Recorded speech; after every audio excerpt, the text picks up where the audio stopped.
Elizabeth, what are you doing? What is this third beatitude? Blessed are the meek, for they will inherit the earth. I don't understand that. I don't understand what the word meek is. Yeah, so in today's world, meek means something different than what it did in the Bible. Meek is a little word with a big meaning. Most people today don't really understand what Jesus meant by meek. The word meek means something totally different today than it did back then. So the world tells us that it isn't a good thing to be meek. They think that meek means weak. And it doesn't at all. The word meek is pretty cool. Once we understand what Jesus means by meek, we'll have a better understanding. So the dictionary at home might say that meek means showing a quiet and gentle nature, not wanting to fight, not wanting to argue. And that is what meek has come to mean over the years.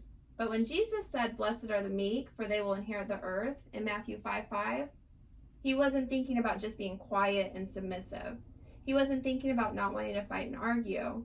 The New Testament of the Bible was originally written in Greek, right? Mm-hmm. So the word that he was using, I'm going to use a example. Okay, so you know how farmers, they use horses to help them on their farm. They help them plow and help them with the fields.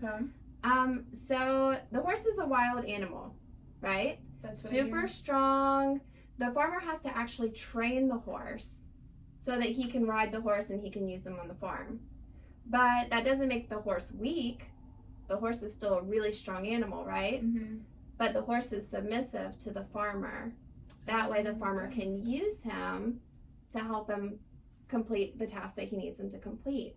That's kind of what the word meek means in the Bible.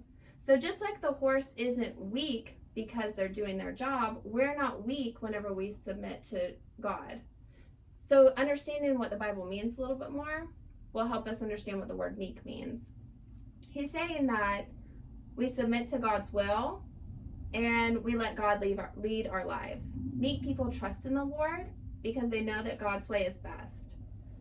So I want you to think about, sometimes it can be easy to do what you want to do, right? Yeah. But remember, that's a me attitude, not a be attitude. So the be attitude for meek is making sure that we trust God with ourselves and that we follow him. Cool. Thanks, Rachel. You're welcome. Teaching this Atlanta girl a little bit about farming. So just what I heard from that was ultimately we need to seek God first. And so it doesn't mean that we need to be like shy or quiet or if someone is, hurting our feelings, that we just need to sit back and take it. But instead, we need to constantly be thinking about what it is that God would be having us to do. Does that sound about right? Yeah, exactly. Cool.